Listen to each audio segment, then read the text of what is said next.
Olha só, hoje a gente vai mergulhar numa transformação que foi acontecendo aos poucos, mas que é super poderosa. Como a psicologia no Brasil saiu da beirinha do leito do hospital para ajudar a construir as políticas de saúde que a gente tem hoje. É uma jornada e tanto, sabe? Que muda completamente a nossa ideia do que realmente significa cuidar. Para a gente entender isso, vamos pensar numa pessoa. Vamos chamar ela de Lúcia. Imagina a Lúcia acordando num hospital, o corpo todo doído, aquele gosto de remédio na boca e um medo profundo. A cirurgia está marcada. A dor que ela sente não é só no corpo, é um sofrimento que pega a alma, que abala tudo. É exatamente nesse ponto, no encontro com essa vulnerabilidade humana, que a nossa história de hoje começa. E é justamente essa pergunta que deu o pontapé inicial para uma revolução silenciosa. Quer dizer, o corpo adoece, claro, mas quem sofre é a pessoa inteira.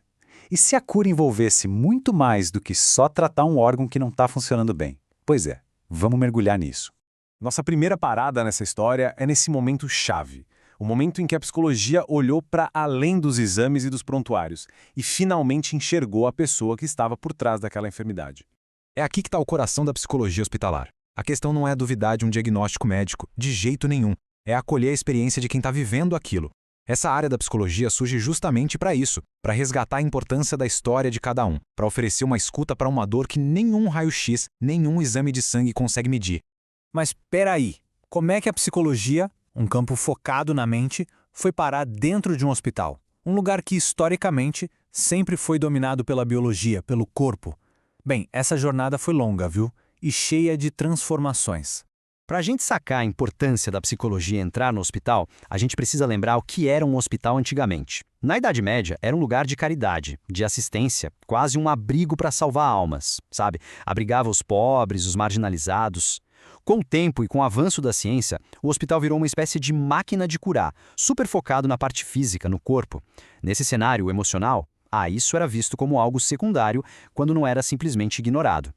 E o mais curioso disso tudo é que foi a guerra, por mais irônico que pareça, que meio que abriu as portas para o cuidado da mente. As duas grandes guerras mundiais escancararam que o sofrimento psicológico era real e que ele derrubava as pessoas tanto quanto uma bala. Aqui no Brasil, essa sementinha começou a germinar lá em 1954, quando a Matilde Neder foi chamada para atender crianças no Hospital das Clínicas. E ali, ela plantou o início de uma prática que décadas depois viraria uma especialidade reconhecida. Então, vamos resumir. A psicologia hospitalar nasce com um foco bem específico. O campo de batalha dela é o hospital, o que a gente chama de atenção terciária, onde os casos são mais complexos. O objetivo ali é cuidar de quem já está doente, ajudando a pessoa a passar pelo diagnóstico, pelo tratamento, pela internação, por todo esse processo. Só que a história não para por aí de jeito nenhum. A psicologia começou a se fazer outra pergunta. E se em vez de só correr atrás para tratar a doença, a gente pudesse agir antes para promover a saúde? É aqui que o nosso zoom se abre. Olha, essa definição da Organização Mundial da Saúde, lá de 1948, foi um verdadeiro divisor de águas. Ela mudou as regras do jogo. Saúde deixou de ser só não estar doente para ser algo muito maior, um conceito positivo que abraça o bem-estar mental e o social também. Isso, claro, abriu um campo de atuação gigantesco e totalmente novo para a psicologia. E aqui a gente vê a diferença de um jeito bem claro. A psicologia hospitalar é super importante, mas ela é uma parte de um campo muito maior, a psicologia da saúde. Pensa assim, enquanto a hospitalar age na reação à doença, a da saúde é proativa. Ela trabalha em todos os lugares, do postinho de saúde à comunidade, com o objetivo de fortalecer o bem-estar e evitar que as pessoas adoeçam. É que a psicologia da saúde faz uma pergunta diferente. Não é só o que faz a gente adoecer, mas principalmente o que nos mantém saudáveis. Ela parte daquela ideia biopsicossocial, que entende que a nossa saúde é uma mistura complexa de biologia, psicologia e do ambiente social em que a gente vive. E aí o foco muda totalmente. Vai para o que nos protege, a nossa resiliência, a esperança, nossas amizades, a nossa rede de apoio. Agora, a gente vai dar mais um passo para trás, ampliar o zoom de novo, e se a doença de uma pessoa tiver tudo a ver com a saúde da comunidade inteira onde ela vive? E se saúde for, no fundo, uma questão política? Aqui no Brasil, essa virada de chave na psicologia não aconteceu do nada. Ela veio no embalo de uma transformação gigante no país. O fim da ditadura, o processo de redemocratização, a luta por um sistema de saúde para todo mundo, o nosso SUS, tudo isso criou um cenário completamente novo. Saúde passou a ser vista como um direito de todo cidadão e um dever do Estado, deixou de ser mercadoria. É nesse cenário que surge um conceito, nossa, poderosíssimo. A ideia de que muito do nosso sofrimento não é só um problema da nossa cabeça ou algo individual. Ele é produzido socialmente. A falta de moradia, o desemprego, o preconceito, a discriminação, tudo isso gera uma dor que é, na sua raiz, política. E essa frase da Bader Sawaya, nossa, ela resume isso com uma clareza incrível. O sofrimento é a dor mediada pelas injustiças sociais.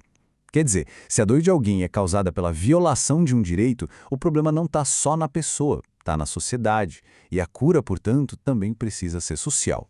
E com essa ficha caindo, não dava mais para a psicologia ficar só no consultório ou no hospital. Ela teve que ir para a rua, entrar na casa das pessoas e ir para os espaços da comunidade. A intervenção passou a ser feita onde a vida realmente acontece, onde as condições de saúde são de verdade construídas ou destruídas.